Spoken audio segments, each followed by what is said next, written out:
Assalamualaikum warahmatullahi wabarakatuh. Dewan juri yang arif dan bijaksana, anak-anakku sekalian yang berbahagia, dan pemirsa dimanapun kalian berada. Pada kesempatan kali ini, saya, Izzah Rashidatul Ummah, akan bercerita tentang ulama sosok inspiratif penyebar Islam di tanah Jawa. Siapa lagi kalau bukan Wali Songo. Wali Songo ini dari kata-kata wali adalah orang-orang pilihan, orang-orang khusus, orang yang Allah pilih menjadi kekasihnya. Dan Songo berarti 9. Jadi Wali Songo, orang-orang khusus, orang-orang spesial berjumlah 9 orang. Dan mereka sangat berjasa untuk menyebarkan Islam di Pulau Jawa. Adanya Wali Songo masuk ke Indonesia berarti runtuhnya kerajaan Hindu-Buddha di Indonesia. Kisah Wali Songo bukanlah sebuah karangan atau karya fiktif belaka, melainkan sebuah sejarah yang benar-benar terjadi adanya pada zaman itu. Dan bukti sejarah bisa kita rasakan hingga saat ini. Siapakah sosok Wali Songo tersebut? Baik, kita akan membahasnya satu persatu.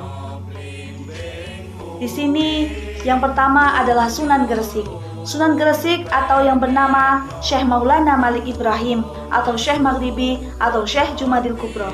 Beliau lahir di Uzbekistan dan beliau merupakan pendiri pertama pondok pesantren tertua di Jawa Timur, dan beliau merupakan ulama pertama yang menyebarkan Islam di Pulau Jawa.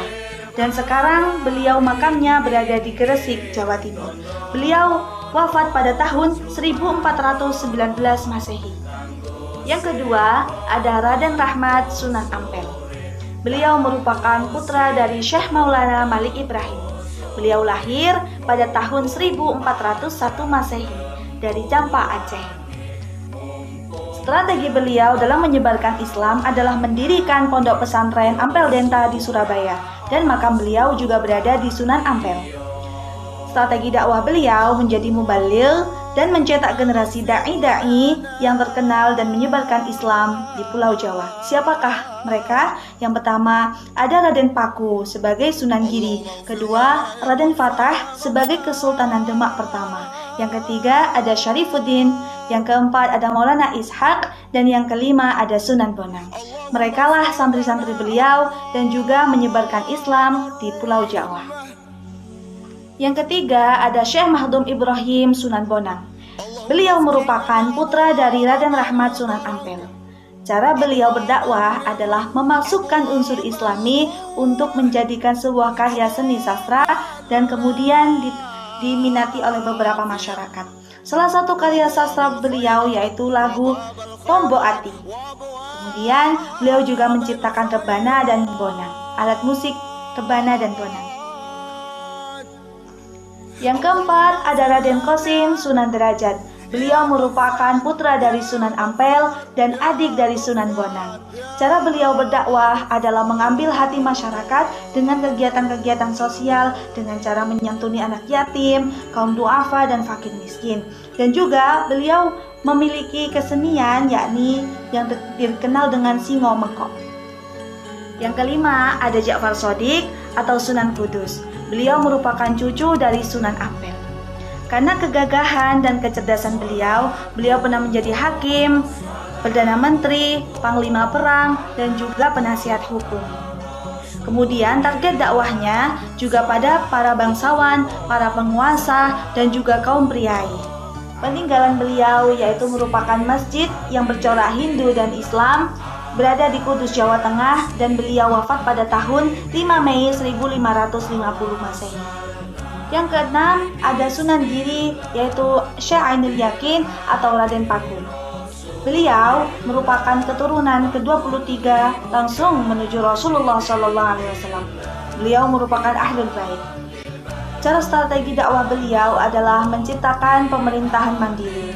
dan kemudian memasukkan unsur-unsur Islami ke dalam permainan anak-anak, contohnya seperti cublak-cublak suang, lir-ilir, dan yang mengandung unsur Islami. Beliau berdakwah di daerah Madura, Kangean, Bawean, Ternate. Yang ketujuh ada Sunan Kalijogo atau Syekh Malaya. Beliau merupakan putra dari Tumenggung Wirapita, Adipati Tuban. Karena kecerdasan beliau, ketajaman cara berpikirnya, beliau mengembangkan seni wayang kulit dan memasukkan unsur-unsur Islam. Beliau mengarang cerita wayang yang bernafaskan Islam, kemudian mengembangkan seni ukir, seni pahat, seni busana, dan karya sastranya beliau termasuk karya lir-ilir.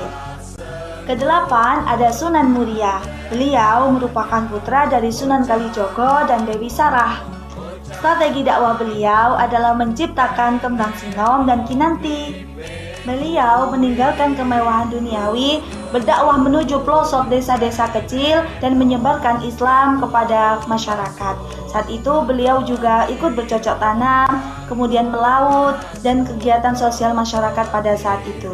Beliau wafat pada tahun 1550 Masehi dan dimakamkan di Muria. Yang kesembilan ada Syekh Syarif Hidayatullah, Sunan Gunung Jati. Beliau merupakan keturunan Raja Pajajaran. Ibunya bernama Nyai Larang Santang, yaitu putri dari Raja Pajajaran. Kalau ayahnya bernama Sultan Syarif Maulana Huda dari tokoh Mesir, keturunan Bani Hashim dari Palestina. Nah, itulah tadi anak-anakku sekalian, Dewan Juri dan juga pemirsa dimanapun berada. Itulah nama-nama dan juga strategi dakwah para wali songo dalam menyebarkan Islam di Pulau Jawa. Semoga kita semua dapat meneruskan perjuangan dakwah beliau dan juga mengambil ibroh atau pelajaran yang bisa kita ambil hari ini. Semoga kita semua dapat barokah dan karunia beliau. Jangan lupa untuk mengirimkan Fatihah untuk para pejuang dan juga para ulama yang telah banyak berjasa kepada kita saat ini. Al-Fatihah.